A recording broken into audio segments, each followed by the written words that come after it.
Ladies and gentlemen, hello and welcome to Corridor 8 podcast. Today's topic is what about the Western Balkans? And we have the pleasure to discuss with Mr. Matej Markič from Slovenia. He is a guest of our podcast for a first time, but I hope not for a last time. He is from Slovenia. He is supporter of Kosovo and Bosnia and Hercegovina. And he is co-founder of the organization United for Kosovo and Bosnia and Herzegovina. So, good evening, Mr. Markič. Good evening.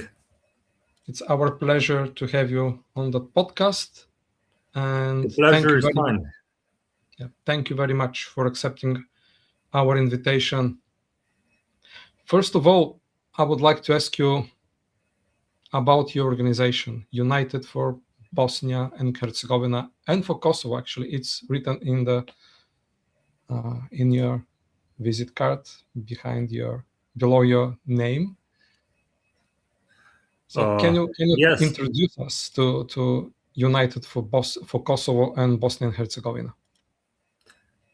Yes, and I would also like to express my gratitude to you, Georgi, and I'm really honored to be invited on your podcast, and I really appreciate that you decided to host me on your podcast, because I consider this a great honor for me, and also a great possibility to present our work and give people better insight into it.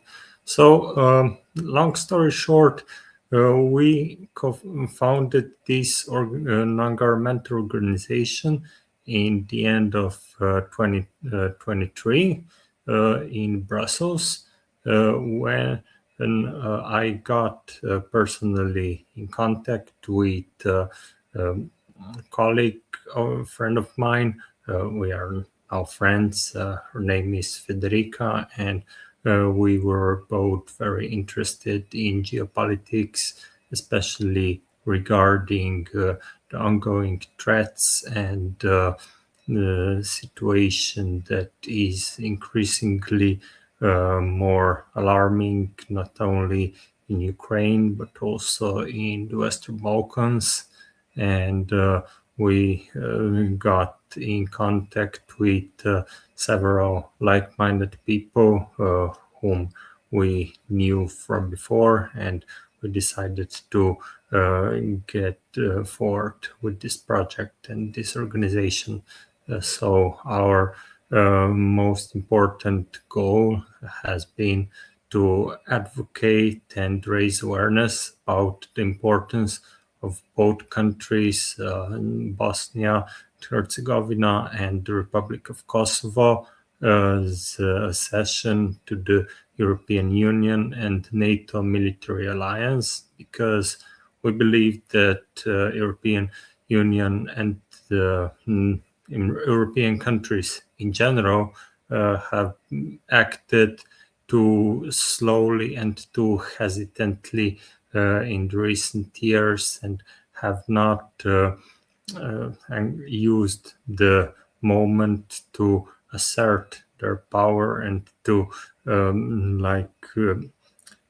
be there where they need to be. I mean, people in both of those countries, and of course in many other countries from the Western Balkans, are greatly supportive of European and transatlantic integration, and are very in favor of their countries being finally admitted to the EU and NATO.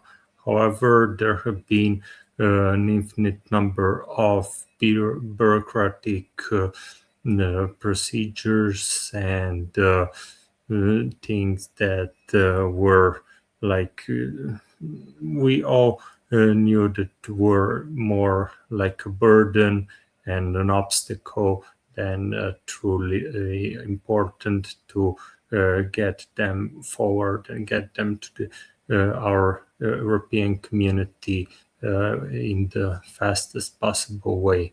So we decided to really get active and start actively advocating, lobbying, raising awareness for both of those countries to be part of our communities, NATO and the European Union. You are from Slovenia, and as far as I remember, it was 25th of June 1991 when your country declared independence. So this year there will be 35 years of independence. Last week in your country you had parliamentary elections. And what is your analysis of the result? What could be the impact of Slovenian elections on the Western Balkans, on the EU integration processes, or the NATO enlargement? So I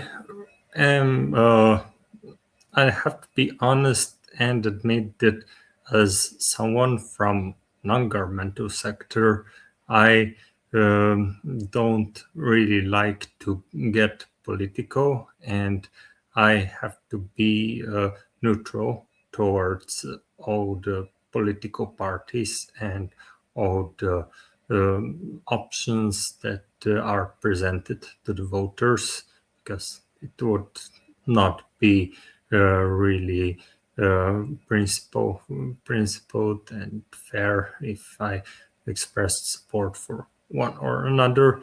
But if I may get slightly off this trend, I can say personally that I'm a little bit disappointed that the ruling political party from the previous coalition was re-elected, was the one that got the majority of the votes. Unfortunately, the political party that formed the previous government that is still in power, Freedom Movement, Freedom Political Party, has failed in many aspects. If I may be a little bit more precise, they really failed to display resolve and the strength in these times when Europe has been under a very obvious threat with military aggression from the one side from Russia, and on the other side from Russia's proxies and its hybrid war campaign that has been unfortunately particularly strong in the Balkans. So not only that we have been lagging behind in terms of our share of defense expenditures. We've been, by the way, second to last from all the 32 NATO member states by defense expenditures, only slightly better than Spain. But we also missed many opportunities to more strongly cooperate with our regional partners. And for example, the most obvious of these was when Croatia, Albania, and Kosovo signed a memorandum for the establishment of a military alliance, military partnership.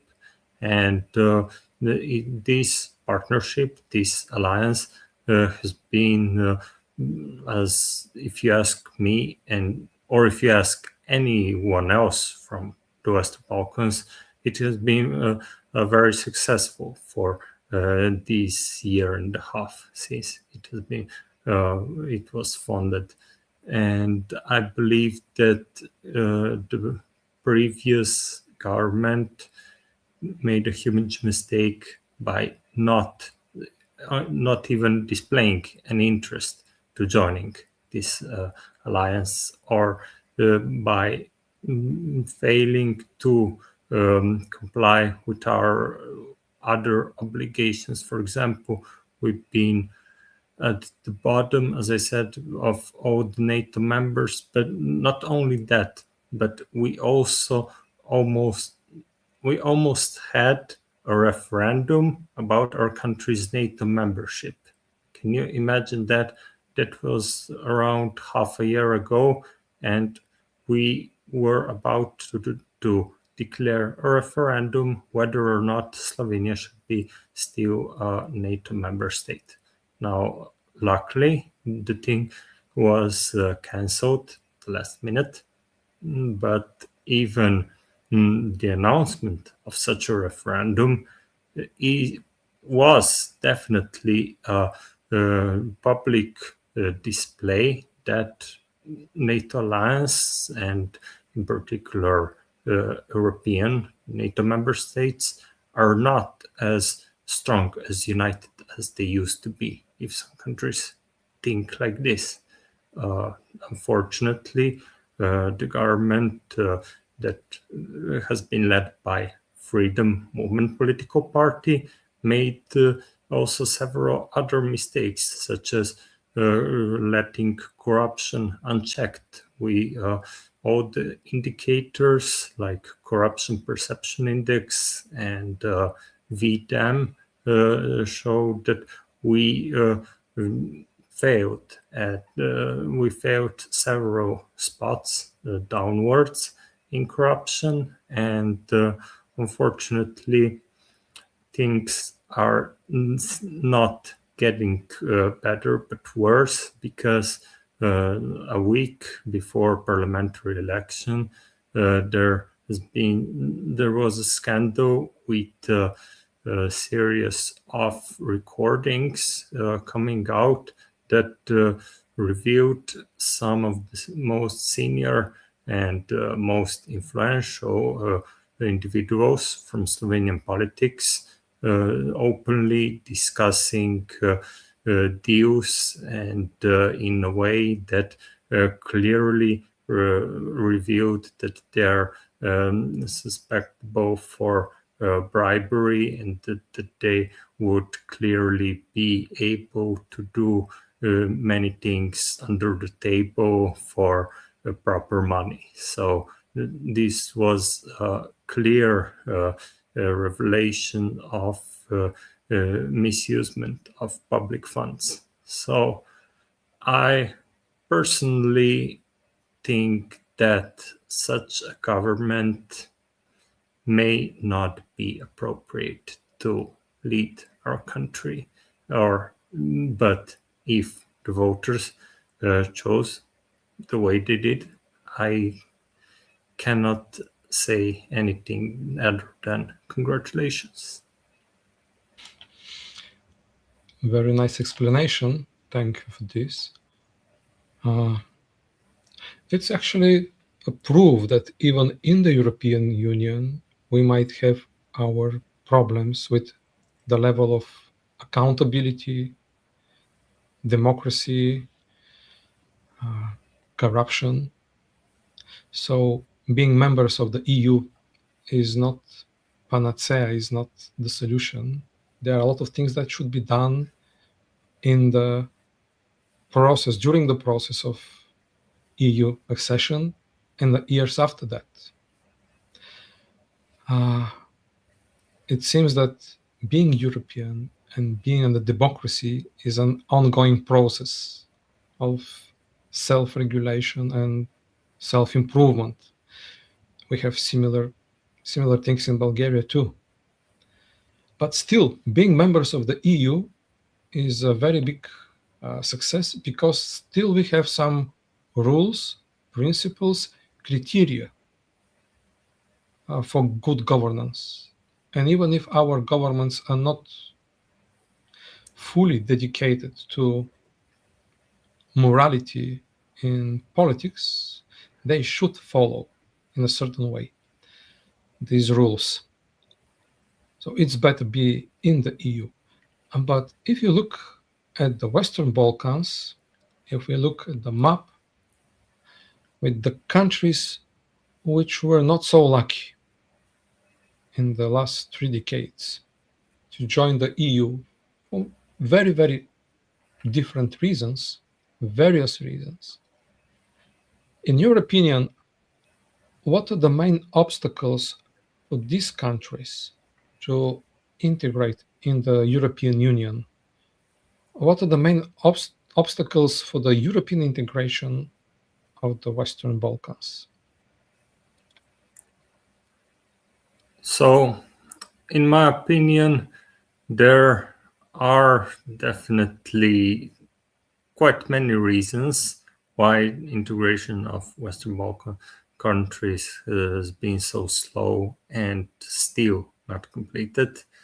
But the most obvious and the most pressing one has been failure of the European Union to distinguish between our friends and allies and our adversaries. I don't want to advocate for one country or another, but if we take a look at actions of different countries, if we take a look at their internal and external political affairs and public opinion and surveys and so on, it is very clear and very evident that countries are very different. On the one side, there is Serbia, which is clear, as you can clearly see, the biggest and most populous country with around 7 million people.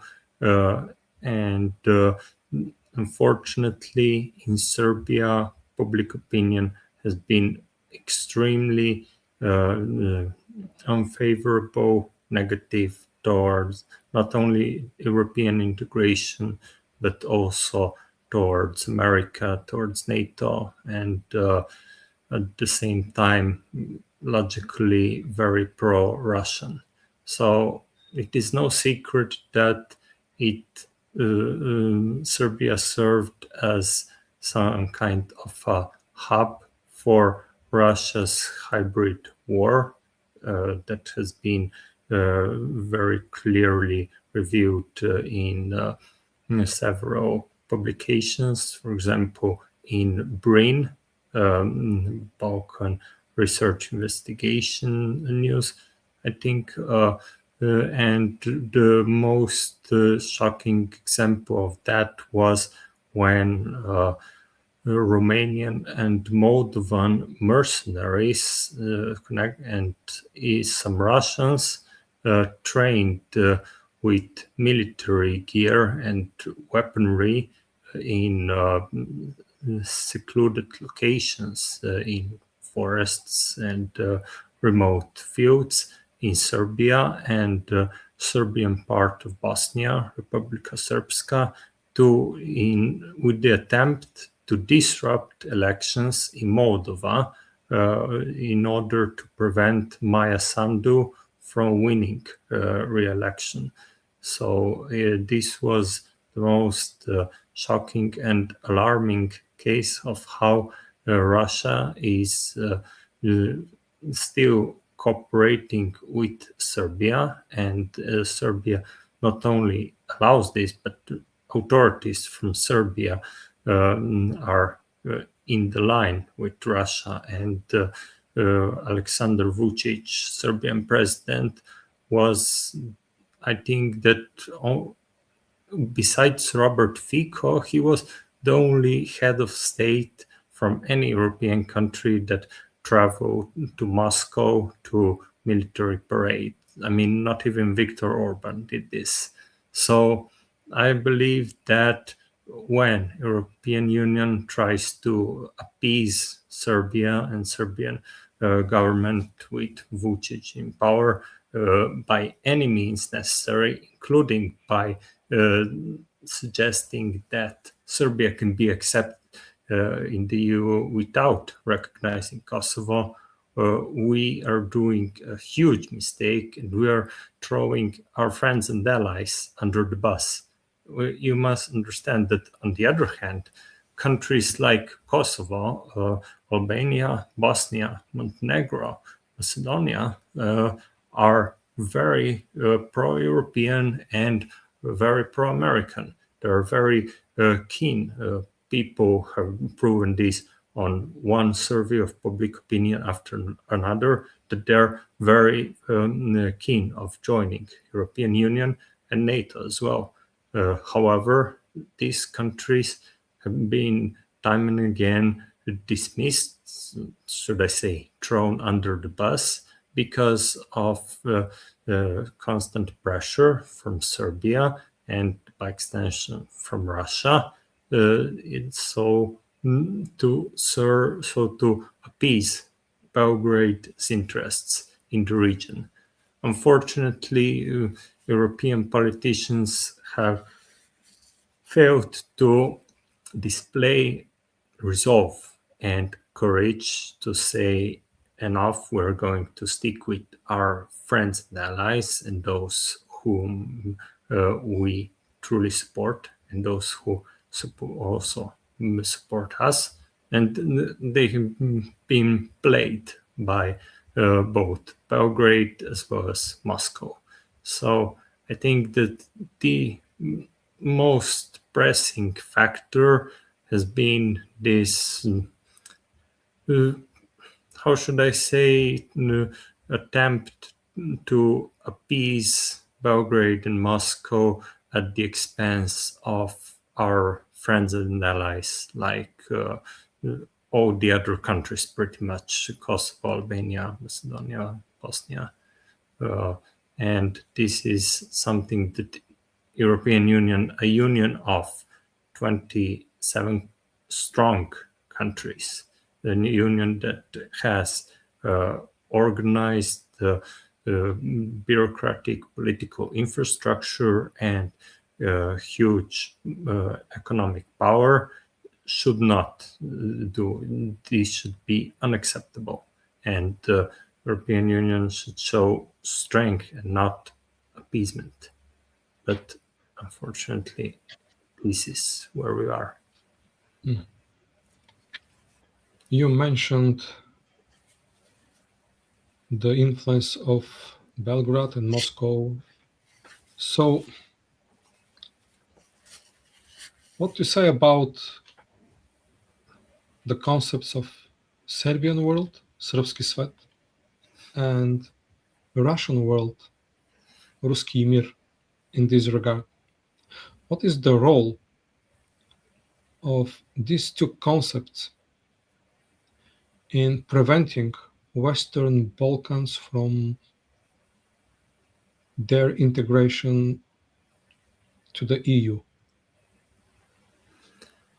Yeah, so unfortunately, both of these concepts are, to put it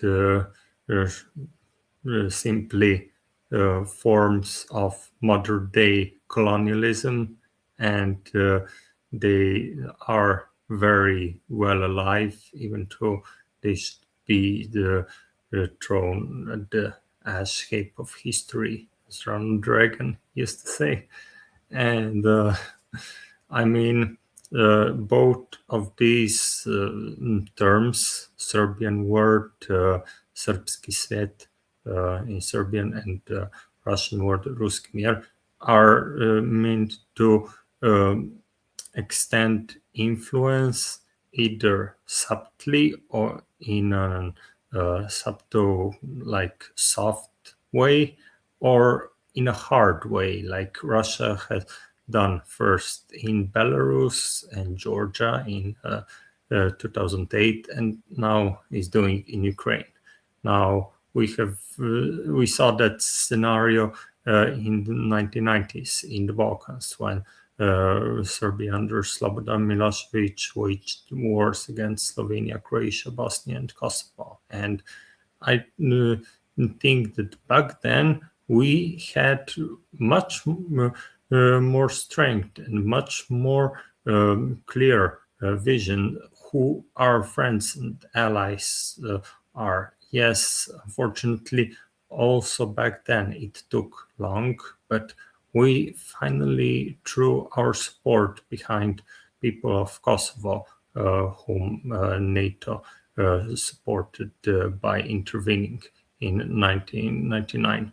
Now, today, these concepts are unfortunately re-emerging because not only European Union, but also our friends from America and other places and countries whom we consider as true friends and allies have been far too soft on the Serbian government. They've been eager to appease Serbia and Russia in 1,000 possible ways, including by dismissing and harming our friends and allies. And unfortunately, this has been a disaster because it is not acceptable that a bloc of 27 countries, that the biggest and strongest military alliance in history, is played like a fiddle by two countries with economies which are negligible or that don't have not 1% of such an influence and power. And we must learn how to not only put empty phrases, in diplomatic phrases of deep concerns, expressions of condemnations, and so on. It's time for the European countries to boost up their military forces, to reintroduce mandatory military service, because we see clearly that Russia has no intentions to stop only in Ukraine, even though Ukraine is unacceptable. It would be unacceptable that Ukraine would be conquered by Russia. But we are not realizing that we have concrete power to prevent this. And Serbian word and Russian word are relicts of the past that we have to put to the past once and for all. But only diplomatic phrases and expressions of concerns and the condemnation won't do this. Europe must become more resolute, more strong, and most importantly, must know to throw hard power, including military power, throw it behind these words. We are currently seeing very, in my opinion, quite successful military intervention in the Middle East against the Iranian regime that has been not only supplying Russia with advanced weaponry such as Shahed drones, but been also waging terror operations and assisting supporters of terrorism such as Assad Syria.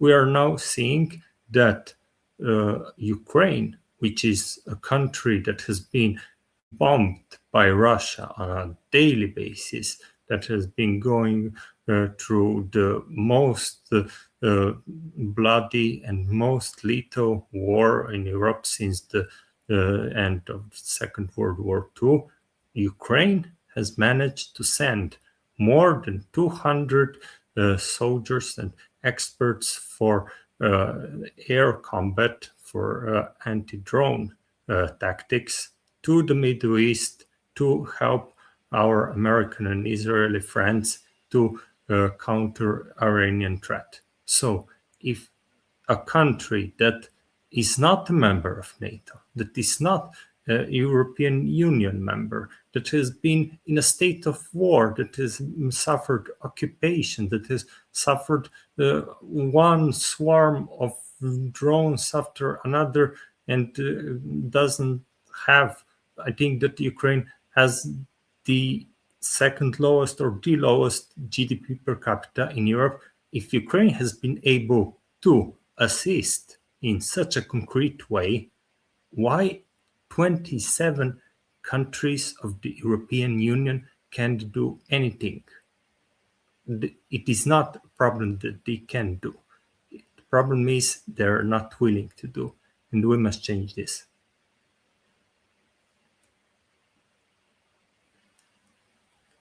You mentioned, let me change. So you mentioned Ukraine and the ambitions of Russian world. They are obvious. It was part of the Russian Empire. It was part of the Soviet Union and their neighboring countries. So it's easy to imagine, actually, we see it on the battlefield, how Russia is creating Russian world in the neighboring countries. In a similar way, it happened 2008 in Georgia. It happens in Transnistria, so-called Pridnestrovye, on the border between Moldova and Ukraine. But then if we look at the Balkans, what are the interests of a Russian world on the Balkans, especially in the Western Balkans, and how they are intertwined with Serbian world? Is there such connection? And what is the goal? So, yes, there absolutely is a connection. And while Serbia might be militarily defeated by NATO military alliance and all the countries that Milosevic regime invaded in 1990s, it actually was. It hasn't been defeated ideologically. The most obvious and most striking example of this is the fact that today's president of Serbia, Aleksandar Vučić, served as minister for propaganda under Milosevic. And this is like, for example, if after the defeat of Nazi Germany, head of this guy for propaganda, Heinrich Himmler or Josip Goebbels would have become next leader of Germany. It's unimaginable, but this is exactly what happened in the case of Serbia. So European Union has been too soft and too weak, and unfortunately we are seeing that these two concepts are truly intertwined.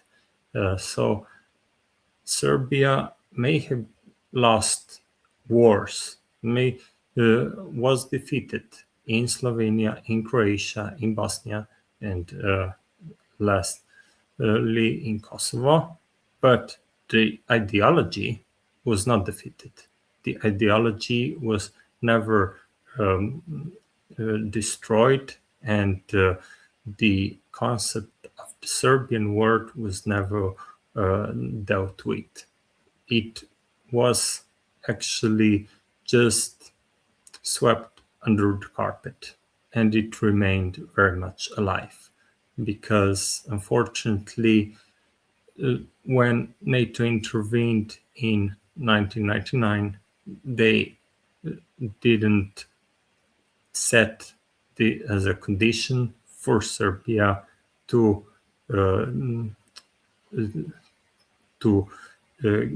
be like to accept the total surrender. They didn't say you must surrender unconditionally and you must extradite all the politicians and all the leaders who served in any function under Slobodan Milosevic. This should have been done. And because of this, we now have person who is close colleague, close associate of Putin. We have Vučić in power in Serbia, and we have very pathetic, very disappointing cowardice and unwillingness to do something concretely to show resolve and strength. And this is why the Serbian word, and which means tendencies of Serbian government, to expansionistic tendencies that not only that are not only limited, for example, to Kosovo, but also to a large part of Bosnia and even to some parts of Croatia and Montenegro, are very publicly manifested. Serbia has been rearming itself, and Europe has been too passive and hasn't done anything to counter that. We haven't seen any sanctions placed on Serbia. We haven't seen any concrete measures like freezing of all the bank accounts of Serbian Progressive Party, which Vučić is president of. We gave free pass time and again to Vučić, even though we all knew that he's a problem and that the ideology of Greater Serbia, Serbian word, was never properly dealt with. It is, I believe, that something similar is going on in Hungary, where you have the so-called Trianon syndrome, which is unhealed wound, and should I say also kind of a tendency to have power over its neighbors that has been persistent in Hungarian politics as a result of Trianon Treaty, which came after the end of World War I, and as a result of which Hungary, which was part of Austria-Hungary, lost territories that are today parts of Slovenia, Croatia, Austria, and Serbia, and Romania. Now, these neo-colonialistic, neo-imperialistic concepts should be not only condemned, they should be publicly talked about and revealed in front of everyone, that people will realize that we have a serious security problem in our own neighborhood, and that we must deal with it in a concrete way. if it includes military power, it should be that way. And just like Russian word, which includes threats, and as we saw in Georgia, in Moldova, in Ukraine, also military invasions. I'm afraid that if we are not going to seriously step in and take some serious action to impose not only sanctions on Belgrade, but also militarily support countries that are threatened by Vucic, like in Kosovo, Croatia, Bosnia, Albania, we will be having a second battlefield in the Balkans. This is very likely, especially because European Union has also not addressed the continuous strong ties between Russia and Serbia, and because the European Union hasn't given an ultimatum to Vucic's government to cut ties with Russia, as all the other European countries have done. When we speak about these risks for the Western Balkans, I think I already have the answer, but no, it's my opinion. What do you think? What was the reason for Croatia, Kosovo, and Albania to create a military union, a military alliance? Is there something related with all these issues that you raised and discussed now? So, yes, unfortunately, it is 100% connected with issues that I mentioned, and this is unchecked and unopposed conduct of Serbian government, which even more than Hungary expresses tendencies to cooperate with Russia and to harm interests of its neighbors in every possible way. We have, in Hungary's case, we have seen proofs of cooperation between Hungarian intelligence services and Russian intelligence services, leaks of informations. In Serbia's case, things have gone even further. There have been terrorist attacks. The most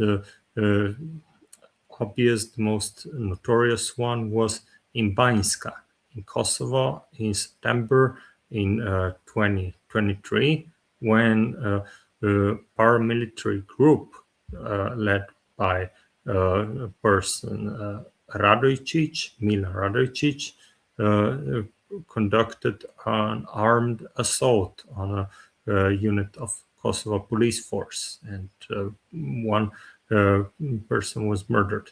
Now, as a result, it is completely logical and completely reasonable that countries will seek more and more to cooperate with each other on the regional level, because if big countries that tend to lead Europe, I would say Germany, France, or any other, if these countries will not act, then countries that are directly threatened or are directly exposed to Russian and Serbian hybrid war will act on their own. They will establish their own military alliances. They will establish their own weapon production, and they will establish cooperation with each other that will bypass the cooperation with Europe or NATO. Because, like it or not, these countries, just like Ukraine when it was invaded by Russia, it had to act in any ways possible. And it is very well known that countries that have been the most supportive of Ukraine were Poland, Estonia, Latvia, Lithuania, Denmark, Finland, Sweden. So all the countries that are physically at the Russia doorsteps, that know very well that if Ukraine falls, God forbid that, they will be next. So I think that it is perfectly clear to everyone that after European Union and NATO refuse time and again to show resolve and strength, these countries, Croatia, Albania, and Kosovo, decided to take action by themselves and to not be the ones who will just follow. They will be the ones who will be followed, who will lead by an example. And I think that it should be vitally important also for other countries, including our country, Slovenia, to join this alliance, because this is very good example. Regional cooperation is probably the best possible example of cooperation, because countries that are in the same region, that are faced with the same environment, are facing the same threats and know this environment very well, are the best, most suitable to concretely address these challenges. And this is why I believe that not only Slovenia, but also Bulgaria, Montenegro, and if possible, Bosnia and Hungary without Viktor Orban should really do something to come forward in support and with proposal to join this alliance. And I believe that something similar will or is already happening, maybe not in a formal way, but more in an informal way, regarding Russia, when countries like Poland, Estonia, Finland, Sweden, Latvia are closely cooperating with Ukraine and are closely conducting mutual intelligence sharing and so on, because they face the same threat and they know that they feel also this threat the most. And yeah, this is why it's no surprise that these countries formed this alliance. I would like to suggest you now to look at the comments of our viewers. We have a very nice community here. There is a question from Ivan Kolev from Sofia. I will put it on the screen. Maybe it will be a better idea even to change the style, make it more visible. Okay, so Ivan is asking, what is the significance of North Macedonia, Kosovo, and Republika Srpska for the stability of the Western Balkans, and what are the challenges facing these three countries? You can think on this, not necessary to respond immediately. I think there is no doubt. Okay, from my perspective, as far as I know, Ivan, from his perspective too, that both countries are part of the ambitions of Serbian world in different way. As well, Montenegro through the Serbian Orthodox Church, but in different way, all these countries are involved in the process of destabilization, I mean the control over these countries or the impact on their development, could lead to destabilization of the Balkans. Probably this is what Ivan has in mind when he asks you this question. Yes, absolutely. It, of course, very good question, and it definitely deserves direct answer. So great to see that Ivan mentioned the Republika Srpska, which is a Serbian part of Bosnia, because this is something that has been very regularly missed, intentionally or unintentionally. You see, the situation is the leader, or should I say, leader who was officially deposed from his function, but is unofficially still holding still pulling all the strings, is Milorad Dodik. Now, when it comes to Serbian word, it is very fair to say that Vučić and government in Serbia are actually not as strong and as influential as it is Mr. Dodik. In fact, Milorad Dodik is someone who has been under the radar for many years, even though he has managed to establish a very extensive network around pretty much the entire world. He has very strong colleagues and very influential people from in Russia, in China, in Israel, in India, in America. He has been an honored guest in all of these countries only in the period of last year. And Milorad Dodik is someone who may have even more power than Vučić himself and can be actually even more instrumental and necessary to open, maybe help Kremlin to open the second front in the Balkans and to announce a secession of Republika Srpska to Serbia. Now, when people think of Bosnia, they have what I call a Czechoslovak problem. And this is that they treat Bosnia in a similar way as Czechoslovakia, for which we know that actually disintegrated in completely peaceful way.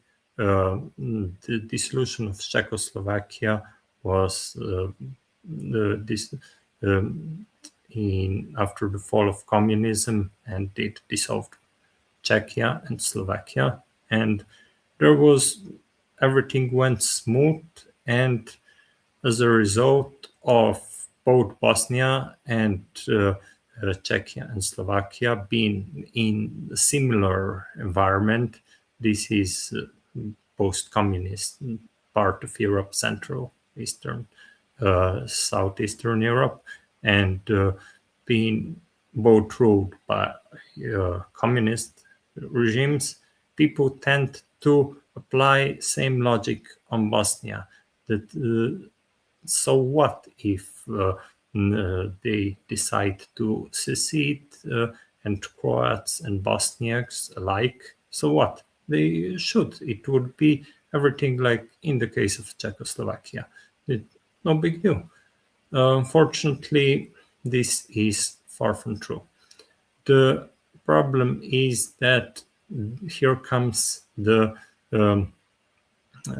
this issue with Serbian word, and that is that if something like this happens, it is almost certainly that Serbia, backed by Republika Srpska, backed by Serbia, will not be limited only to the territories that we are seeing on the map, where it will try to probably get under its control the entire Bosnia. And this has been very clearly suggested on multiple occasions, and this has been the biggest concern. And by extension, North Macedonia and Kosovo are countries that are not such, how should I say, such front lines, because there are not there's not such a strong presence of Serbian political parties, Serbian communities, and Serbian also paramilitaries, as we have seen in Kosovo. But in Kosovo, for example, you have Kosovo is Albanian majority country. North Macedonia is Macedonian majority country. There is an Albanian minority, but I very much doubt that Serbia would be anyhow interested to cooperate with Albanian minority. If anything, it would be interested in stirring up tensions between Macedonians and Albanians who live in Macedonia. And also, yeah, you mentioned Montenegro. Montenegro won its independence from Serbia. Correct me if I'm mistaken, but it was 2008, right? And Montenegro's independence referendum was a very tight race. It barely got through, and unfortunately, even up to this day, you have strong pro-Serbian elements in Montenegrin society. As you mentioned yourself, Serbian Orthodox Church is one of these. Another example, very well known and very alarming, was attempt of coup d'etat, the putsch that took place in 2016, I believe, and it was backed by Russia and Serbia. So in all of these countries, either among Serbian population or by pro-Serbian elements of society, like part of Macedonians in North Macedonia, you have extremely pro-Serbian elements that tend to be very keen on this idea of Serbian word and have not been opposed by other region, not, I would say not regional parts, but more like countries that really can put some hard power, like America, France, Germany, Great Britain. And had these countries done it, we wouldn't have had of these issues, and these countries wouldn't have had territories that would be very prone to be first targets of the so-called Serbian word if someday this actually happens, that another armed conflict erupts in the Balkans. The North Kosovo the Republika Srpska in Bosnia, the parts of Montenegro and North Macedonia will be front lines where Serbia, backed of course by Russia firmly, will stir armed conflicts and will back, it will actively support local militants. This is a very serious and very real threat that must be addressed. Thank you very much. Thank you very much for this response. And thinking about North Macedonia, what I remember is the former Prime Minister Ljupčo Georgievski once said that a big portion of the problems of the country were because of the influence of the so-called deep state. And when we speak about the deep state, we have in mind the informal structures that remained after the dismembering of Yugoslavia, like UDBA and KOS. And they still exist in another way and have their impact. So this is a news from the last days. As far as I remember, Mrs. Marta KOS was pronounced as collaborator of such Yugoslavian secret service in the late 80s. So this is something that still exists in different ways. And these are mechanisms for influence, or this could be. If there is a deep state, its tactics is different. It's not like military actions. You're right. The Serbian nationalism was defeated, but the ideology not. 30 some years ago. And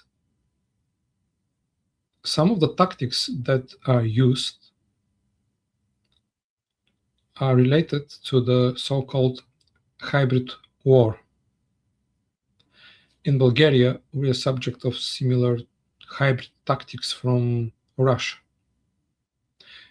In post-Yugoslavia, it's easier to have such warfare, hybrid warfare, through the structures of UDBA or KOS. In your opinion, what are the main hybrid tactics used by Serbia, Russia, not to forget Hungary, since some of the biggest media outlets in North Macedonia are owned by Hungarian investors who are close to Mr. Orban. So this is a way Hungary can take part, and usually takes part, in the hybrid warfare on the Balkans. What kind of tactics, so to put it short, what kind of tactics you observe in the Western Balkans through Serbia, Hungary, or Russia? Direct, but also indirect hybrid tactics.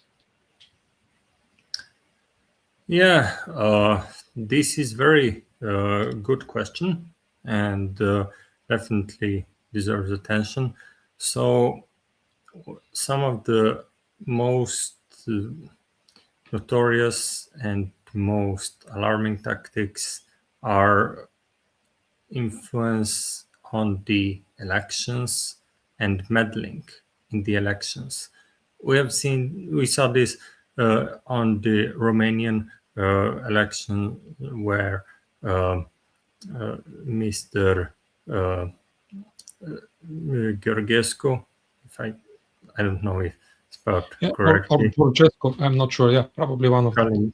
Kalin Georgescu was artificially given support by troll farms and bots to boost his social media accounts and artificially boost his support. And as a result, of course, it was completely necessary and completely justified to annul this election. And I believe that everyone who was involved in this should face not only judiciary procedure and prison, but also some kind of other thing like lifetime prohibition of being involved in politics, because this is really, really concerning. And in Kosovo, for example, we have the so-called Serb list. This is political party of Kosovo Serbs. Now, when it comes to Kosovo Serbs, we must understand that these people have been living in Kosovo for centuries, and it's nothing wrong with that. Of course, in every country you have minorities and you have people of different ethnic and religious backgrounds who live in the same country, and it has always been like that. The problem, however, is weaponization of crucial parts of these minority groups, the infiltration of people who are close to Serbian intelligence agency BEA, BIA, and we saw that Kosovo experienced interference as Serbia tried to boost Serb list's influence and tried to even influence Kosovo's internal affairs via Serb list. The Serb list is actually pretty much a tool in the hands of Belgrade to interfere in Kosovo's internal affairs. And as I said, it's nothing's wrong with Serbian minority whatsoever. Countries always had minorities. The problem is when structures inside such groups like Kosovo Serbs, political structures, structures that enable communication and operations like everyday services are weaponized to serve a country with malevolent intentions. And this is what has been going on in Kosovo for pretty much since the country achieved independence. Serbia has been having its agents of influence, its saboteurs, all connected with Serbian minority and entrenched in these structures, and they have been undermining Kosovo's sovereignty. Now, this was also, luckily, this is the bright side of the story, was also a reason why the current Prime Minister of Kosovo, Albin Kurti, is so popular. Kurti's major success was that he very successfully took down the major part of these parallel structures that were infiltrated by Serbian agents of influence and saboteurs. For long years before Albin Kurti came to power, politicians from Kosovo were very unwilling or also not interested in putting an end to mindly put it simply, Wild West that was in the north of Kosovo, where Serbia put up parallel structures. Kosovo Serbs, for example, weren't paying taxes to Pristina, the capital city of Kosovo, but to Belgrade. They were paying various fees to Belgrade. They had their own educational and healthcare system that wasn't in line with Kosovo's system. It is like, for example, if in our country, Slovenia, the Italian minority had its own hospitals, its own paramilitary groups even, or its own documents that are issued by Italy. This has nothing to do with minority. This goes further. This is attempt of a foreign country to influence in a very malevolent and dangerous ways politics of another neighboring country. And Albin Kurti very successfully put down these parallel structures that were also a reason for corruption in the country. When those structures, or the majority of them, were dismantled, Kosovo experienced the progress in corruption perception. It tackled corruption when the Kurti's government declared that all the citizens of Kosovo are obliged to have documents that are issued by Kosovo's government. Yeah, there was a pushback by several structures, parallel structures, and representatives of Kosovo Serbs, but eventually the country was better off. So such an influence to weaponize certain individuals, high-ranking officials, and to penetrate national minorities and to make them like your tool of influence is one way of hybrid war. And you, as a head of state, you must take care of that. You have control of all your country's entire territory.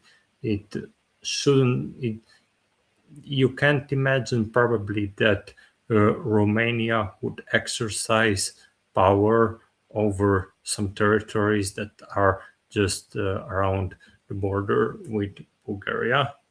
And just as I can't imagine that Italy would exercise power over some territories that are just around the border, just across the border. So this was one of probably most evident examples of hybrid war. And unfortunately, other countries have not been as successful with tackling these structures, these parallel structures that are often called deep state. Now, deep state, I am not that much familiar with situation in North Macedonia, but I am familiar with the case of Marta Kos, who served as an official or agent in UDBA, in the Yugoslavian intelligence service, and was responsible for human rights violations. That these people are very present a threat, because they can actually exercise power, and they can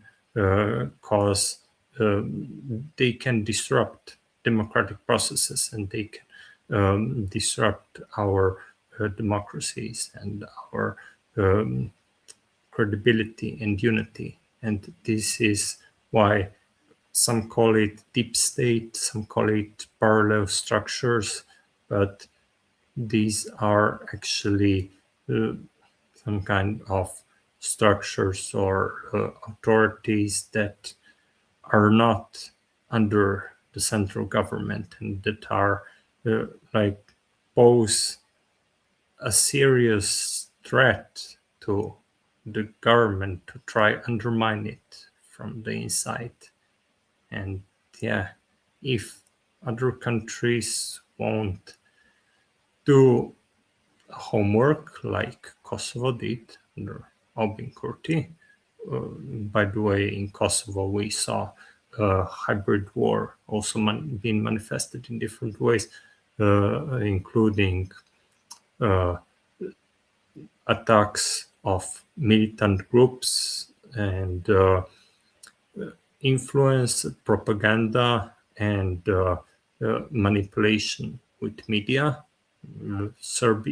media of the Serbian minority in Kosovo being under almost complete influence from Belgrade. Luckily, Mr. Albin Kurti has been very successful in tackling this issue and dismantling these parallel structures that are also called deep state. Now, I sincerely hope that this will be something that is going to be observed and followed by other countries as well, because Kosovo is, in this case, a bright example of how things should be tackled.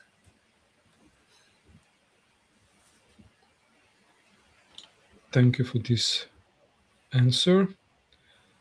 Several comments from our viewers. Ergir Stumvrov from the city of Istanbul, Turkey, is writing, I don't think the Republika Srpska is an internationally recognized country like North Macedonia and Kosovo. This comment is regarding the possibilities for separation of the country, these secessionist trends from the circle around Mr. Dodik. So Ergir has in mind that Republika Srpska can't act as an independent agent. It's true, but still its governance has a lot of authority, and it is possible to undermine the integration process of Bosnia and Herzegovina in the EU. So I think this is the main problem, Ergir. Yes, even in this way. So they are a tool in the hands of the people in power in Serbia and in Russia.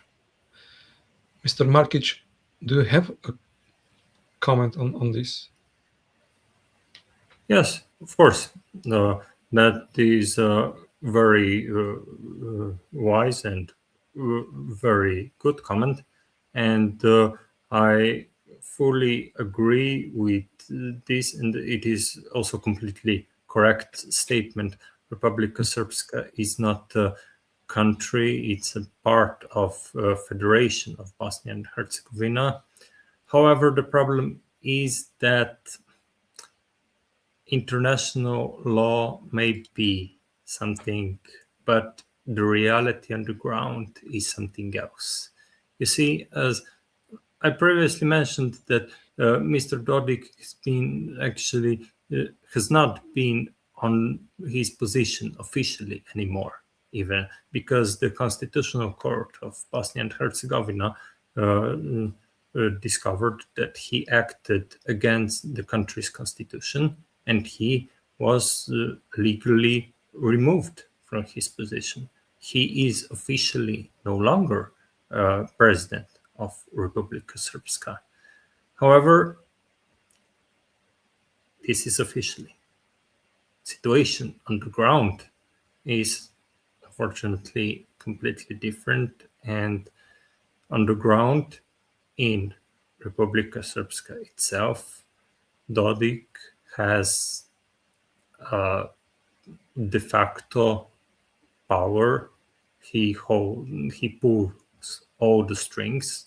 He has, as I previously mentioned, the international network of sympathizers and friends. He has decades of cooperation with Belgrade and Moscow, and no matter whether it is internationally recognized or not, at the end of the day, he can and has power in his hands. He has tools to say, I don't know, to go on television and call on, like, I'm just saying this childish example, let's say 100,000 people, let's take up arms and defend our sovereignty, let's defend our land from people who try to subjugate us, whether these are European globalists or Bosniaks or Croats, I don't know. And in reality, the fact is that maybe, yeah, it is not recognized internationally, but who cares? At the end of the day, Dodik has all the instruments, all the tools, and all the necessary power to take such a move. And maybe the situation may be similar to Ukraine. There was Budapest Memorandum and Russia violated it. What happened? Well, it violated it again. First time it violated it 2014. Then it violated it again in 2022. And international, yes, Budapest Memorandum was an international memorandum. It didn't matter because situation on the ground was that actors, in this case Putin, had tools and instruments to violate it, international law, international order, without sanction, without anything. And also in this case, yeah, it may not be internationally recognized, but at the end of the day, Dodik, we all know, he's backed by Belgrade and by extension by Moscow, and has all the tools and all the instruments. On the other hand, international law, international recognition, it lacks instruments. It lacks such a hard power. It lacks people who would be willing to take up arms and actually make sure that international order and some peace and democracy would be defended. And this is a very serious issue that has remained unaddressed. And yeah, Mr. Argir has a very valid point. And he wrote another one comment. He said, Republika Srpska is acting as a Trojan horse within Bosnia and Herzegovina. Yeah, actually, this it is no surprise this was very well known from the beginning. I mean, this has been also a consequence of not so much, I would say, not so much of Dayton Memorandum, but more of the fact that after Serbia lost war in Kosovo, after Milosevic was overthrown, there was military defeat, but ideology wasn't defeated. And if the international community, I mean, European Union and NATO, made sure that these ideas of Greater Serbia and national chauvinism, nationalism would be dealt with, like allies made sure after the Second World War in Nazi Germany, then Republika Srpska would have very little power to act like a Trojan horse. There would be no one backing it. There would be no backing from the Kremlin. There would be no backing from the Belgrade, because the ideology that fueled wars in the Balkans would be completely defeated. Yeah, Bosnia definitely has many pressing problems. The actions of Republika Srpska are definitely one of them, but has also many opportunities, many potential.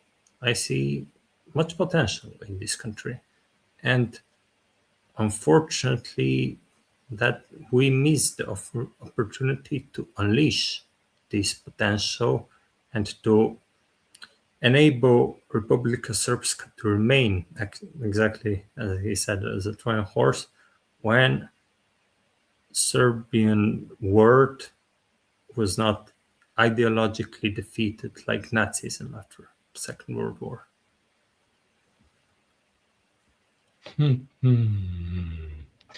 Another question from Argir. Can we say that Serbia is the Belarus of the Balkans?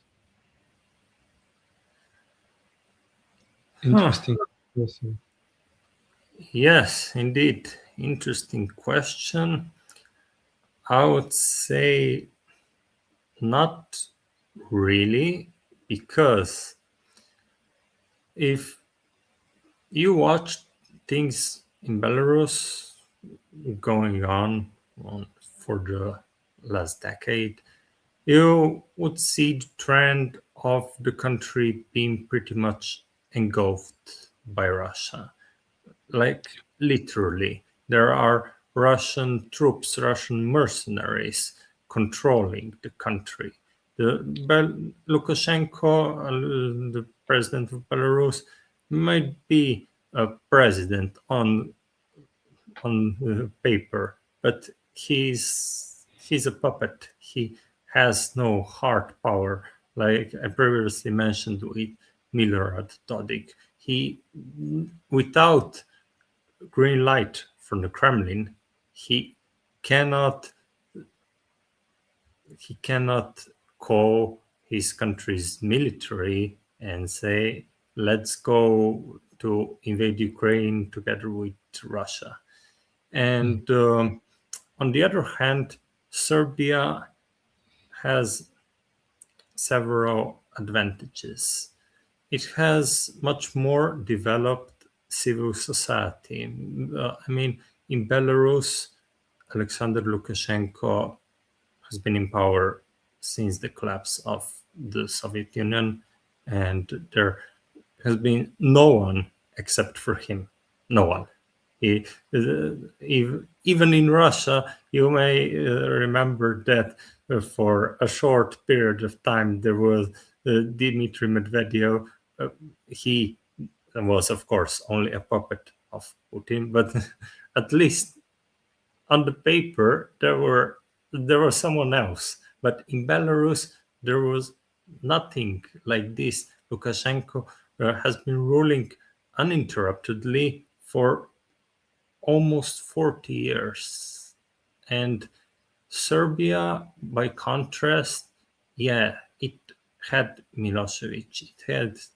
Now it has his Minister of Propaganda. But after Milosevic's downfall, Serbia had Zoran Đinđić, who was, I won't say far from perfect, but he was definitely light years better than Aleksandar Vučić. And he was potentially willing to compromise about going away from Serbia's difficult past and to really give up this ideology of brotherhood with Russia and so on. And of course, Serbia's geographical location, Serbia is currently pretty much surrounded with NATO member states and EU member states. It has no direct contact with Russia. It doesn't even have an access to the sea. It actually, whether it wants it or not, it has to get a permission from its neighbors if it wants, for example, a Russian airplane to pass to get to Belgrade. It needs permission. It doesn't border Russia directly. And still, as I said, it experienced elections. They might have been rigged, at least though the previous ones were Vučić won. But if you take a closer look, Đinđić was elected, Tomislav Nikolić was elected. There are very loud people in Serbia who has been very loudly demanding that Vučić resigns, and opposition parties have,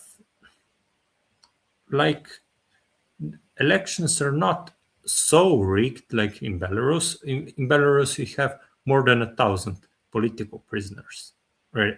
I checked this information 2 days ago. More than 1,000. In Serbia, you have several people who can be considered political prisoners. One of them is a prominent lawyer, Čedomir Stojković, and the most famous one, and some others, but far from in hundreds or let alone in thousands. You have in Serbia there were protests organized by students. Unfortunately, these protests were eventually penetrated by ultra-nationalists and chauvinists, and they are actually not an alternative to Vučić. Unfortunately, many people are not aware of that. But at least you have people in Serbia who have the capability to very loudly and very directly speak against the government and challenge the government without facing repercussions like being beaten or even killed, or like being kidnapped midair, like we saw in case of that guy Roman, how was he, whom they kidnapped midair. Or things are still that in this level where you have much more space, much bigger comfort zone to criticize government and to express your negative views to dissatisfaction. Serbia is not on the same level as Belarus. But unfortunately, it is also not getting away from being more distant from Belarus. Unfortunately, in the future, without some very concrete and very decisive action, it may become more like Belarus. But I doubt that it will. It doesn't have capacities because, as I said, it is surrounded by European Union and NATO member states. So it is very little possibility to become like Belarus. Okay. Some more comments from Kamen. The comments of a question of Kamen is connected to what you said about the war in the Middle East against the Iranian regime. And Kamen is asking, don't you think the same thing will happen with the war against Iran? Meaning, ideology will not be defeated. Do you think it is a possible development of the military actions in the Middle East, the United States and Israel against Iran? Would it be possible to defeat the ideology which governs the state, this theocratic regime? Is it possible to give back democracy, a certain way of democracy at least, and human rights in the country? What do you think? This is a very good question. And yes, I believe that actually ideology can be defeated under appropriate circumstances. For example, let's just compare protests that were unfolding in Iran and that took place in Serbia. Protests in Iran. Protesters were literally in hundreds of thousands, and people were killed. People knew that they are sacrificing their lives, and they still didn't care. They still went out to protest, and they still in January and February, I think that more than 30,000 people were murdered by Iranian regime's paramilitary and military troops.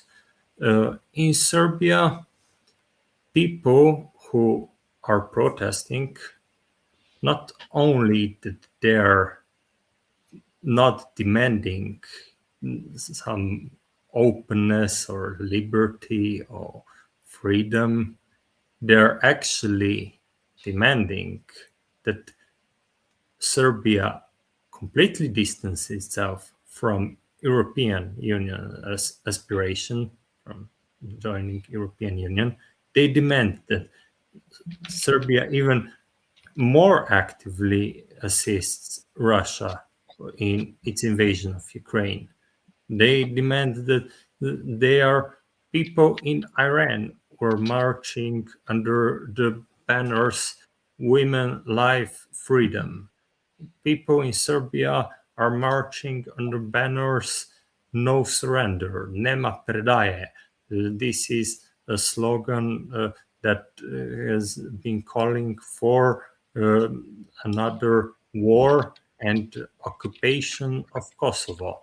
And this slogan has been backed by image of Kosovo with that slogan, no surrender, in Serbian, nema predaje, and other very similar slogans. These protesters in Serbia were a few days ago, when there was an anniversary of NATO's intervention, they were mourning that the day that they said this was a disaster for our country that was bombed by this evil military alliance, these globalists. People in Iran, on the other hand, were in the streets and demanded that even more attacks, demanded that they increase attacks, and they even shouted with joy, and they were rejoicing. Where, when, for example, Ayatollah Khomeini was killed, they actually, we can say that the ideology in the case of Serbia is much more deeply ingrained in people, because also history has been very different. Iranian society and Iran as a country was, before Shah Reza Pahlavi was overthrown, was relatively progressive country, relatively liberal. It certainly had its mistakes, certainly had challenges, but for that time and for that environment, it was extremely liberal and progressive. And for Serbia, we actually cannot say that when the Serbia achieved independence from the Ottomans, because the Turkish Empire collapsed and they withdrew from the Balkans, it was ruled by kings who expanded their influence over quite large territory, also outside of what is today Serbia. And they also had the ideology of that is present in Serbia and is calling for some kind of orthodox, at least among some section of these protesters, is calling for orthodox theocracy, pretty much, to put it simply, and is calling for Serbia becoming second Russia, literally one autocrat, and launching a war to recapture Kosovo, and so on. In Iran, it may have been Muslim majority country, but these people first and foremost perceive themselves as Persians, as Iranians. Similar is with Albania, for example. There might be Muslim majority, or even that. I think that a few years ago there were more Christians. I don't know, but in essence, Albanians don't consider themselves Muslim Christians. They consider themselves Albanians, and they don't base their ideology on religion or on some. They would perceive political Islam as we seeing it in Iran, like Iranians. They would perceive it as a foreign thing, a thing that's been smuggled in their country clandestinely and as some non-natural part of their society. And because these people were not exposed and were not like so close with the regime never got people in Iran to their side. Like on the contrary, in Serbia, unfortunately, a lot of people got so familiar with that ideology that they consider it as their.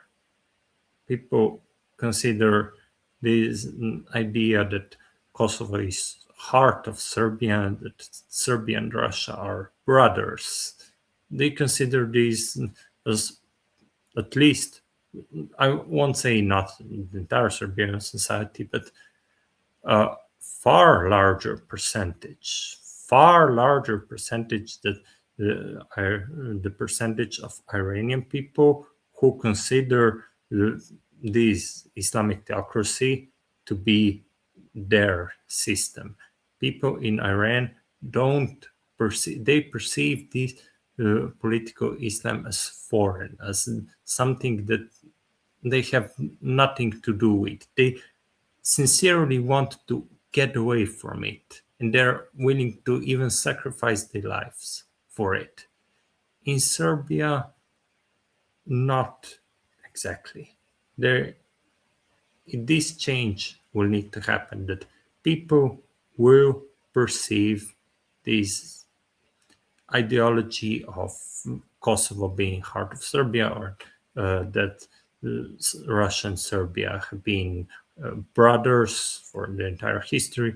They will have to perceive, the majority of Serbs will have to perceive this as something foreign, as a relict of a past.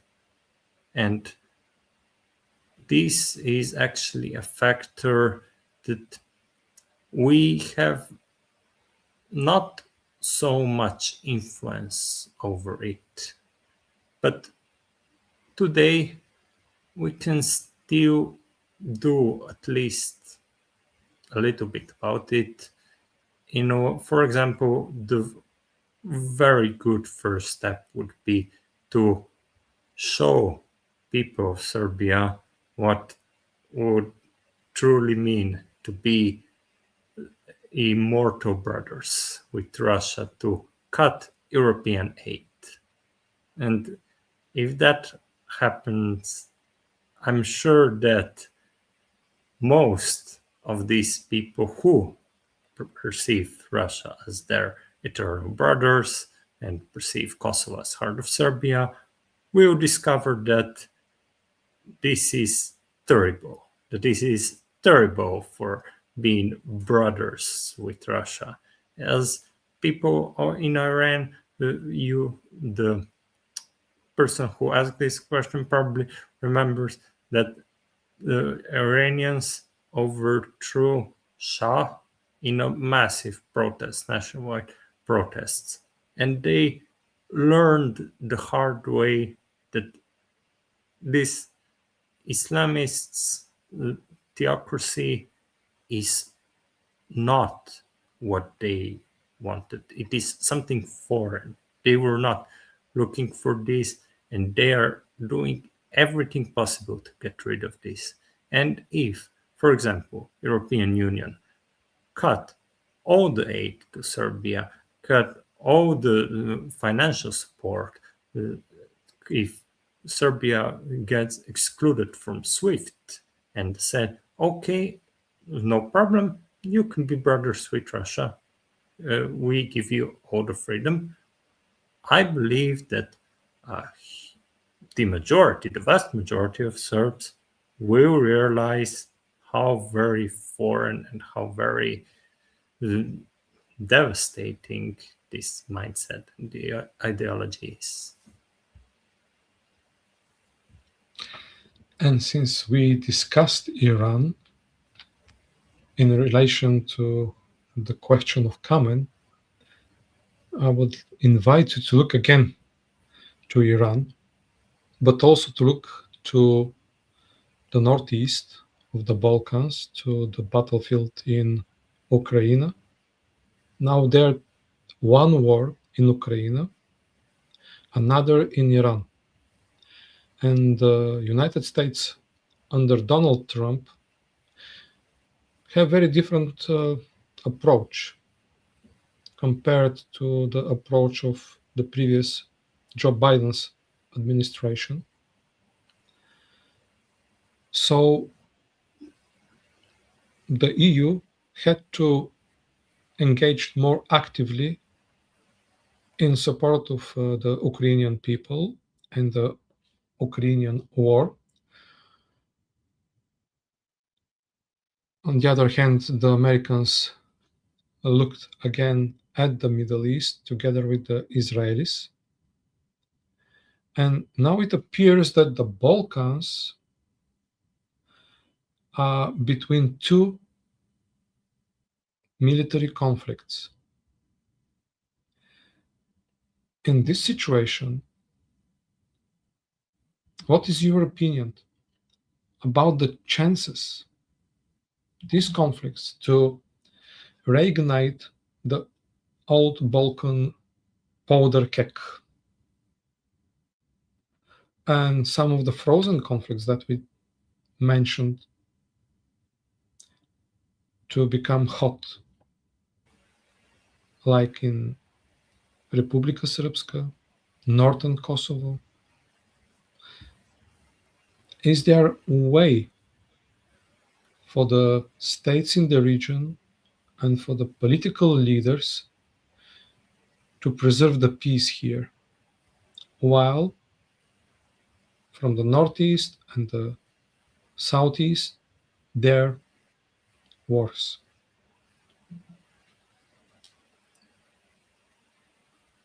Very good and very meaningful question.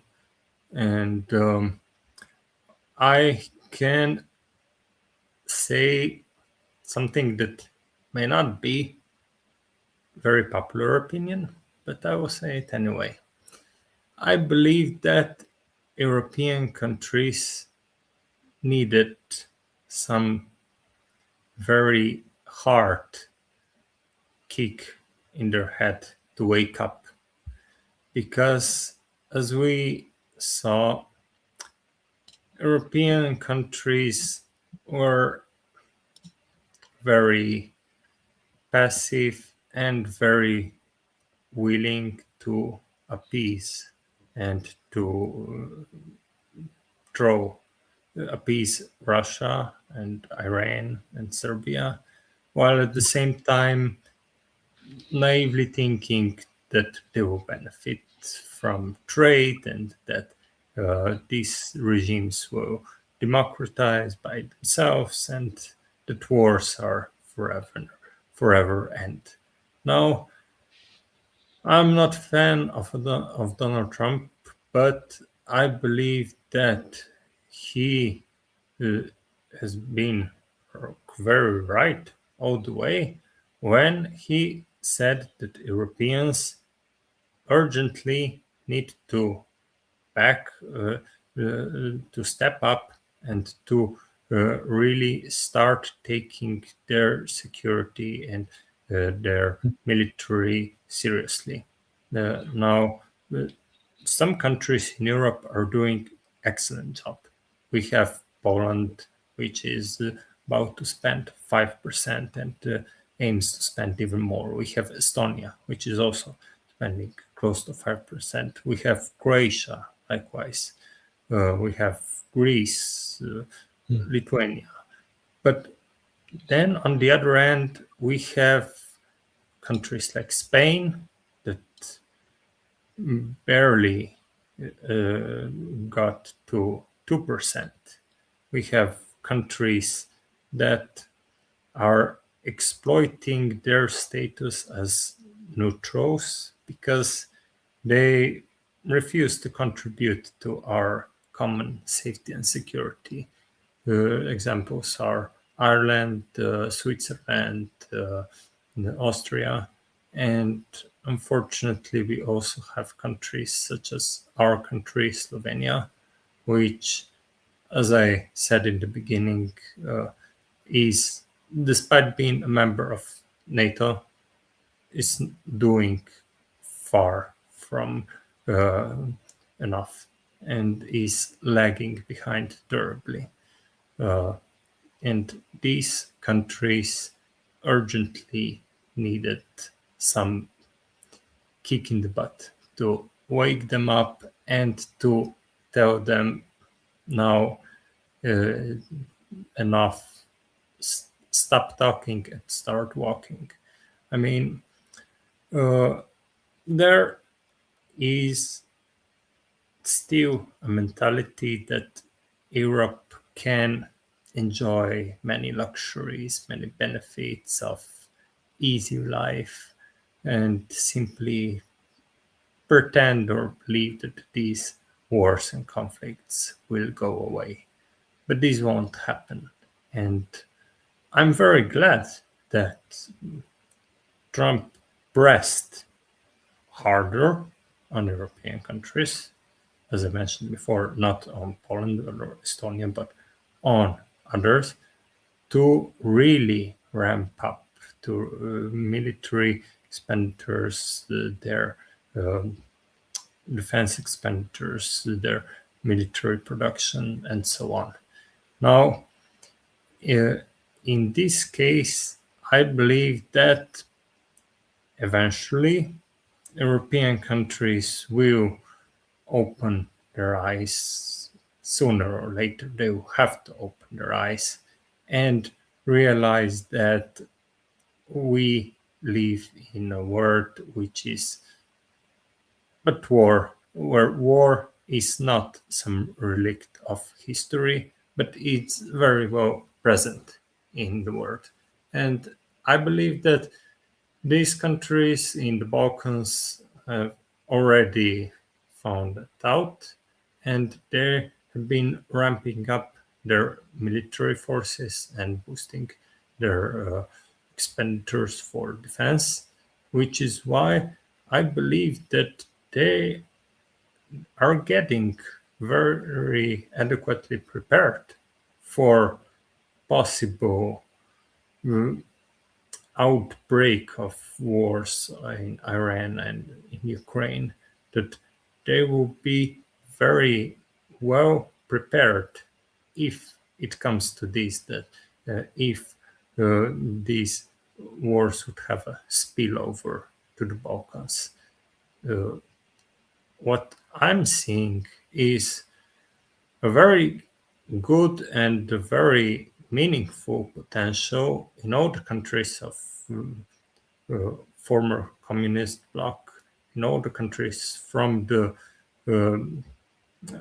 north, from Finland and Estonia, south to Albania, all the way to Albania and Romania, to really seriously address the threats that we're facing.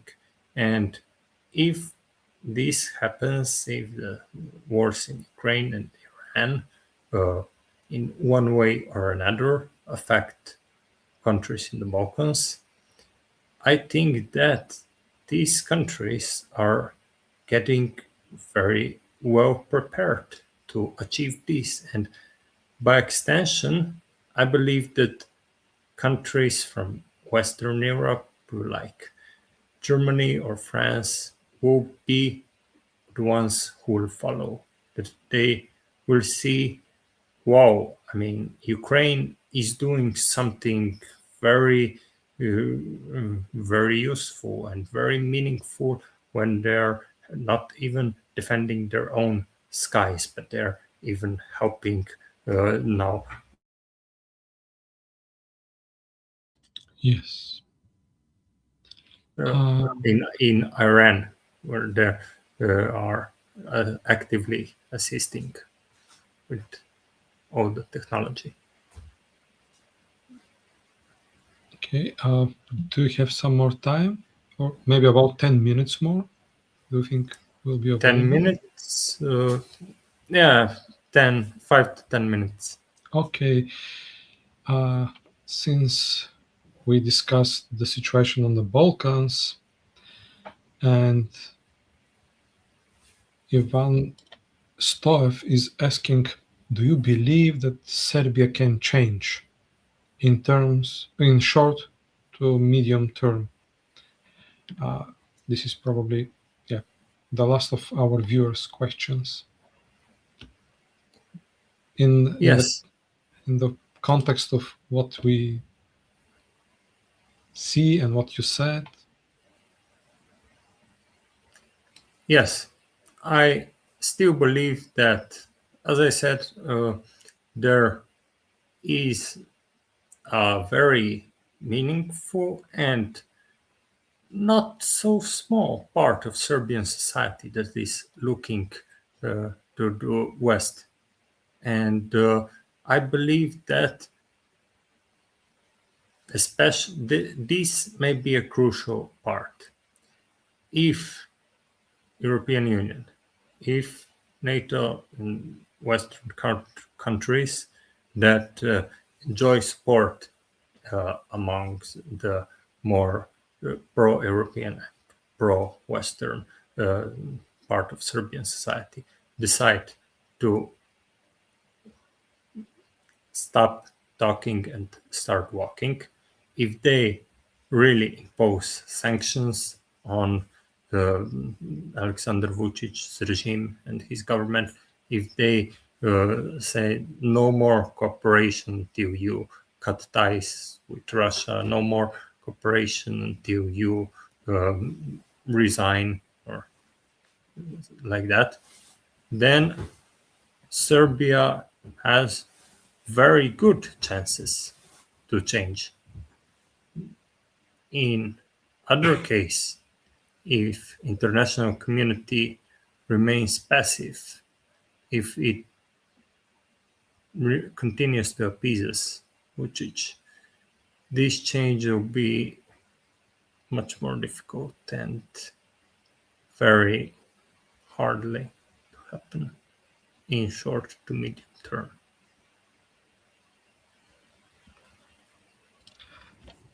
One last thing. It's about Slovenia. So on the 25th of June, you will celebrate, and we will celebrate with you, 35 years of independence.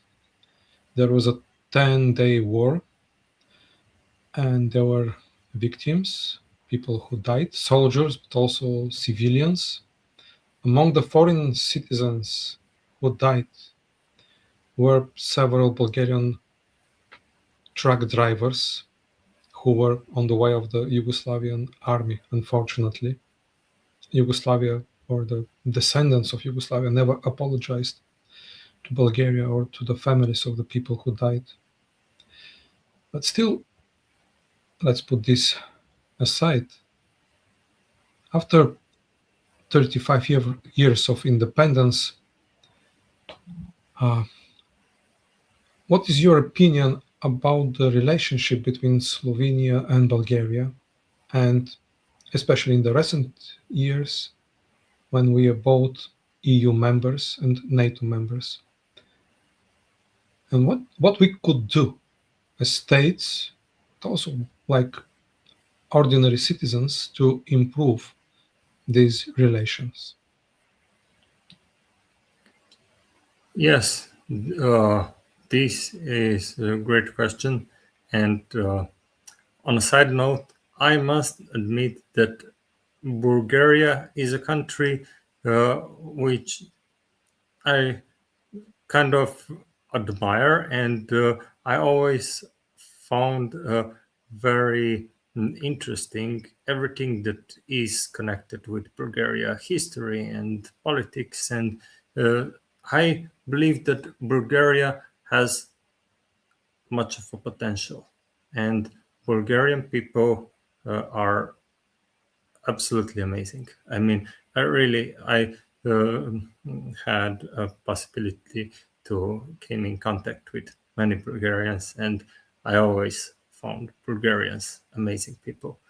And regarding relations between Slovenia and Bulgaria, previously I mentioned this military alliance between Croatia, Kosovo, and Albania. My true, sincere desire would be if both of our countries join. this alliance, because I believe that we share common interests in maintaining regional stability and ensuring regional defense with our Croatian and Albanian friends, and that we are on the same boat. And I believe that if we get together and start formally cooperating, we can also send a very strong signal to the European countries, to NATO, that we are not going to wait for you for your instructions. We will act and we will come together, and sooner or later you will be the ones who will follow us. Like in the case of Ukraine didn't have chances. They said it will fall in a matter of weeks. Now, in the first year, Ukrainians were begging Europeans and Americans to close the sky. Now Americans are saying to Ukraine, can you close the sky with your knowledge of drones and anti-drone tactics? Can you close the sky in the Middle East?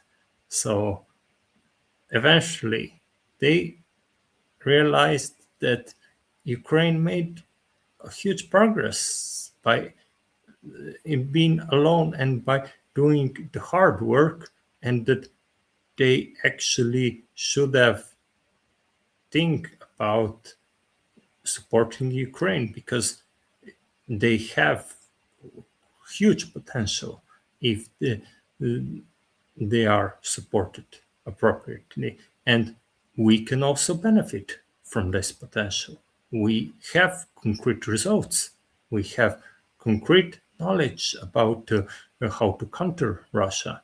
And this is also why I believe that if Bulgaria and Slovenia will cooperate with regional like-minded countries, Croatia, Kosovo, Albania, Bosnia, we will have eventually something to offer to our friends in Europe and America, and we will be the ones who will be leading.